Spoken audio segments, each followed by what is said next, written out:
예, 지금 마늘밭에 와 있는데요. 지금 이제 3월 중순 좀 지나서 이제 하순으로 이제 넘어가기, 예, 거의 하순이라고 봐야죠. 이제 25일이니까. 근데 이제 지금 이제 온도가, 기온이 갑자기 이렇게 더워져서 요즘 이제 20도가 막 넘어가고 그래요. 낮에는. 여기 중부지방인데. 그래서 오늘은 한번 좀 이게 병충해 방제를 좀 한번 해주려고 합니다. 이렇게 좀 소독통 갖다 놓고, 이제 방제를 해주려고 이렇게 준비하고 있는데, 지금 마늘은 보시는 것처럼 이게 육종 마늘입니다. 한지역 마늘이고, 홍산 마늘 아니에요. 예, 육종 마늘이고, 이렇게 이제 지금 지난주보다도 잘 크고, 추비도 해서 이제 지금 비료도 흡수를 하고 그래서 이제 잘 크고 있는데, 아직까지 이제 지금 뿌리 썩은 병이라던가 다른 병은 아직 없습니다. 이제 저 같은 경우는 없는데, 지금 이제 기온이 많이 올라가고 그래서 오늘 한번 이제 살충제 말고 살균제를 이렇게 좀 방제를 해주려고 이렇게 좀 준비를 했습니다. 예, 보시면 이게 이제 이런 거는 이제 균핵병인데요. 이제 보통 마늘은 살충제보다는 살균제를 이제 주게 되는데, 아무래도 이제 그 뭐 벌레들이나 이런 게 먹는 것보다는 마늘은 이 살균 때문에 이제, 그러니까 균핵 때문에 이제 이게 나오는 이제 그 병들이 많아서, 뿌리 썩은 병이라던가 뭐 뿌리 응애, 예, 뭐 입마름병 뭐 이런 것들이 이제 생기고 그러는데, 지금은 이제 제일 조심해야 될 게 이제 사실 이제 뿌리 썩은 병인 것 같아요. 아직 뭐 이렇게 좀 습하거나 뭐 이러진 않아서 좀 덜하긴 할 텐데 미리 좀 방제 좀 하려고 하고요. 뭐 특히 이제 마늘은 뿌리 썩은 병이 발견되고 나서는 사실상 이제 그 고칠 수가 없기 때문에 미리 이제 방제를 해줘야 되는데, 저 같은 경우는 이제 고자리파리, 이 토양 살충제 이런 것들은 작년에 이제 이거 심기 전에도 한번 뿌려줬고, 또 한 달 전쯤에도 이제 잎제를 한번 뿌려줬기 때문에 요 뿌리 썩은 병하고 고자리파리는 기본적으로 또 예방을 했는데, 그래도 지금 한참 커갈 때라서 이렇게 조금 방제를 해주려고 이렇게 준비를 했습니다. 이게 이제 이런 농약들은 이제 녹병이라던가, 그리고 또 이제 녹균병, 예, 그리고 뿌리 썩은 병 같은 걸로 이제 가는 어떤 그런 방제하는 그런 약들인데요. 그거하고 이제 영양제, 지금 이제 추비를 좀 주긴 했는데, 뭐 이런 거는 이제 뿌리 활착이 좀 잘 되게끔 하는 이제 그런 역할을 하는 영양제예요. 예. 뭐 이런 이렇게 영양제들도 파는데, 이런 거 좀 섞어가지고 전착제하고 좀 잘 흡수할 수 있게끔 전착제 좀 섞어서 방제를 좀 해주려고 합니다.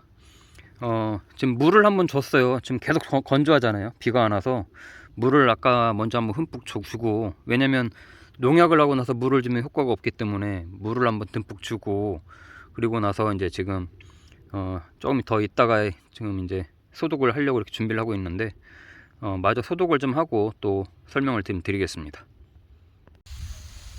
자, 이렇게 이제 좀 소독을 좀 하고 있는데요. 예, 이제 뿌리 썩은 병하고 또 영양제하고 조금 섞어서 이렇게 주고 있는데, 기본적으로 또 저는 다음 주 정도에 3차 추비를 한번 해줄 거라서, 예, 영양제는 아주 조금 섞었고, 지금은 이제 좀 살균제 중심으로 지금 뿌리 썩은 병을 좀 예방하려고 전착제 섞어서 이렇게 좀 주고 있습니다. 예, 지금 워낙 이제 기온이 올라가서 지금 이제 그런 병균들이 활동할 때라서 좀 걱정이 되긴 하는데요. 그래도 뭐 좀 미리 방제를 하면 또 얘네가 또 견딜 힘이 있으니까 마저 조금 이제 다 소독을 하고 또 설명을 좀 드리겠습니다. 자, 농약을 다 줬습니다. 지금 이제 가볍게 한번 병충해 방제 차원에서 한번 줬는데, 지금 잎을 보니까 지난해보다 굵게도 더 굵어지고, 잎도 지금 보면 하나, 둘, 셋, 넷, 다섯, 6개 정도 나왔어요. 예, 많이 나왔네요. 지금 한 이 정도 많으면 7개, 예, 6개, 이 정도 이제 잎이 나오는 게 지금 가장 정상적으로 나오는 것 같고요. 그리고 저는 그래도 지금 마늘 굵기도 그냥 굵게 나오고, 예, 잘 자라고 있는 것 같아요. 이제 3차 추비가 남았는데요. 저는 이제 다음 주 주말에 이제 마지막으로 주면 끝납니다. 지금 워낙 지금 기온이 올라가고 있어서 다음 주 주면 이제 다음 주에 이제 마무리를 해야 될 것 같은데, 보통 중부지방 기준으로도 이 한지역 마늘은 4월 첫째 주 정도 전에는 이제 추비를 마치라고 하잖아요. 그만큼 이제 기온이 올라가면은 예, 또 이제 금방 성장하면서 이제 또 늦게까지 계속 이 비료를 빨아먹으면 벌마늘이 생길 가능성이 크니까 이제 추비를 좀 빨리 이제 마무리를 하려고 하는 건데, 좀 비가 안 와서 뭐 좀 이렇게 다행일 수도 있고 아닐 수도 있는데, 이게 또 이제 습하면은 굉장히 또 이제 병충해가 이제 극성이고, 또 건조하니 또 이제 마늘이 잘 안 자라는데, 그러려면 이제 물을 자주 줘야 됩니다. 사실 저는 이제 일주일에 한 번씩밖에 못 주는데 비가 워낙 안 오니까. 근데 이제 물을 잘 대기 어려운 곳은 지금 마늘이 잘 안 크더라고요. 지금 보면.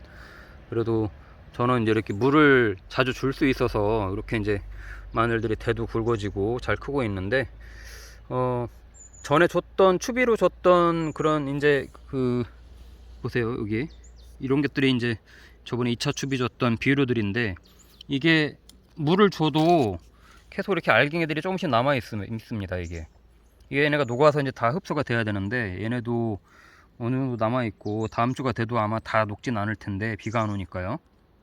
그래도 이제 저는 추비를 마지막으로 한 번 더 주고, 복합 비료로, NK 복합 비료로 마지막으로 한 번 더 주고, 이제 마늘 비료는 이제 마치려고 합니다.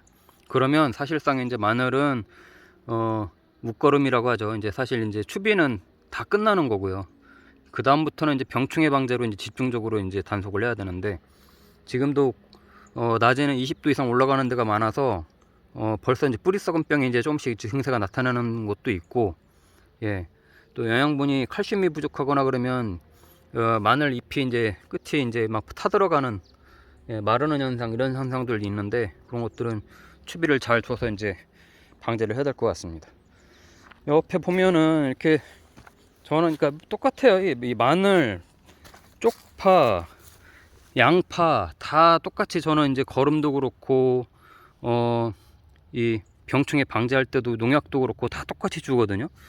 이 보세요. 마늘도 이렇게 좀 튼실하게 잘 컸는데, 옆에 이제 쪽파도 얘도 이제 이 작년에 김장 때 심고 이거를 이제 놔둔 겁니다. 얘네가 이제 겨울을 나고 겨울에 이제 다 시들어 있다가 이제 봄 돼서 이렇게 지금 올라온 건데, 얘네도 아주 잘 크고 있어요. 얘도 제가 이제 몇 번 보여드렸었는데, 지금 이제 분화가 막 돼서 지금 또 막 이렇게 사실 한 2쪽 정도 심은 건데 이렇게 막 잘 크고 있잖아요. 요런 애들은 저는 이제 또 이제 김장용으로 씨를 받으려고 이렇게 이제 해놓은 건데, 얘네도 마찬가지입니다. 얘네도 쪽파도 예, 이렇게 죽는 것들이 있어요. 이런 애들은요, 이런 애들은 뽑으면 뿌리 썩은 병이 있습니다. 이렇게 보세요. 뿌리가 없잖아요. 예, 이런 애들이 이제 똑같이 이 마늘처럼 이 병이 생기는 겁니다. 이 뿌리 썩은 병이 생기는 거예요. 이런 애들은 뽑아서 버리는 게 이제 제일 좋고, 병충해를 이런 애들은 지금 방제를 해줘도 안 큽니다. 이 뿌리가 완전 썩었잖아요. 그죠? 예, 이런 애들은 이제 멀리 던져서 이제 버리고 방제를 해주는 게 좋고요. 이 마늘도 똑같이 뿌리 썩은 병 때문에 이게 막 쓰러져 가는 애들이 있거든요. 그거 살리겠다고 계속 뭐 이렇게 농약 주고 해봐야 안 큽니다. 그런 애들은 빨리 뽑아서 이 근처에 없게끔 하는 게, 왜냐면 안 그러면 얘는 퍼지거든요. 비가 오거나 물을 많이 주게 되면 땅 속에서 이제 균이 퍼져서 이제 이 멀쩡한 애들도 그 병에 걸리게 하기 때문에, 그런 현상이 보이는 애들은 뽑아가지고 버리는 게 상책입니다. 살리려고 해도 잘 안 커요. 예. 그래서 이제 이 마늘이 생각보다 이제 병에 걸리면은 그냥 걷잡을 수 없이 이제 퍼지는 건데, 지금 홍산 마늘들은 보면 이것보다 훨씬 많이 컸더라고요. 당연히 이제 홍산 마늘은 잘 크는 애들인데, 의성 마늘, 서산 마늘, 이게 육종 마늘들은 지금 이 정도 크기가 이제 지금 정도 이제 정상일 거고, 이 멀칭을 안 하고 그냥 심은 데는 이거보다 좀 작고, 그런데 확실히 이제 멀칭을 하면 그래도 그나마 이제 이렇게 건조할 때는 안에 수분도 있고, 예, 지열도 있고, 그래서 뿌리 활착이 잘 되잖아요. 지금 오늘 제가 이게 지금 농약 줄 때도 뿌리 활착건을 조금 같이 뿌려줬거든요. 예, 지금은 뿌리가 확실하게 좀 자리를 잡아야, 예, 얘네가 이제 성장하는데 이제 거름을 쫙쫙 빨아먹고 이제 성장을 하기 때문에, 그래서 이제 뿌리가 중요한 겁니다. 뿌리 썩은 병, 뿌리 응애 이런 것들도 사실은 뿌리가 이제 깊이 들어가고 널찍하게 이제 퍼져야 이제 얘네도 이제 영양분 흡수를 잘 하는 건데, 그게 잘 안 되니까 얘네도 안 크고 영양분 흡수도 안 되고 계속 악순환이 돼서 죽는 거예요. 자, 이쪽에 가면 이제 양파도 있는데요. 양파. 저희 보시면 양파도 있는데, 이것도 보세요. 이거 한 달 전쯤 사실 이제 부직포를 걷어준 거잖아요. 이 보험 부직포를 걷어준 건데 굉장히 많이 컸습니다. 지금 대파만큼 컸어요. 예. 이 추비를 똑같이 줬거든요. 추비를 주니까 계속해서 이렇게 안에서 이제 새로운 싹들이 계속 이렇게 올라오고, 얘네도 마찬가지로 지금 잎이 뭐 6개, 7개 뭐 이렇게 지금 막 분화가 이렇게 되고 있는데, 예, 양파도 그렇게 돼야 이제 대가 굵어지고, 또 그로 인해서 안에 이제 구가 커지는 효과가 있죠. 마늘도 똑같이 이렇게 이제 대가 이제 굵어져야 안에 이제 마늘도 괜히 구가 굵어지기 때문에 그거 중심으로 하는 거고, 너무 요소 비료를 많이 주면 쓸데없이 키만 막 크기 때문에, 예, 그래서 이제 요소 비료는 1차 추비할 때 조금 같이 섞어서 준 거고, 그 이후에는 복합 비료를 주면서, 예, 영양분을 보충해 주는 게 제일 좋습니다. 요소 비료는 보통 채소류에 잎이 크게끔 하기 위해서 이제 뿌리는 게 보통 요소고요. 이렇게 이제 구근류들은 복합 비료를 주는 게 제일 좋습니다. 다음 주에는 제가 이제 3차 추비를 줄 건데, 마지막 추비를 줄 건데, 아까 말씀드린 대로 NK 복합 비료만 줄 거고, 이제는 추비를 이제 마무리를 해야 될 시기입니다. 늦어도 4월 첫째 주 정도까지는 마무리를 해주는 게 좋고요. 왜냐면 올해는 지금 날씨가 벌써 더워서 작년보다 수확이 더 빨라질 수 있을 것 같아요. 그래서 조금만 더 늦어도 벌마늘이 생길 수 있기 때문에 추비를 빨리 끝내려고 하고, 비가 안 오니까 추비하고 나서는 반드시 물을 줘서 빨리 이게 녹아서 흡수가 되게끔 해야 될 것 같아요. 보세요, 아직도 알갱이들이 아직도 그대로 있습니다. 예. 물을 꼭 줘서 흡수가 되게끔 하고, 좀 기온이 높다 싶어서 이렇게 저처럼 많이 컸을 때는 지금 뿌리썩은병이라든가 이런 거 살균제를 해주는 게 좋을 것 같습니다. 다음 주에 또 마지막 추비하면서 또 추비 방법 한번 또 보여드리도록 하겠습니다.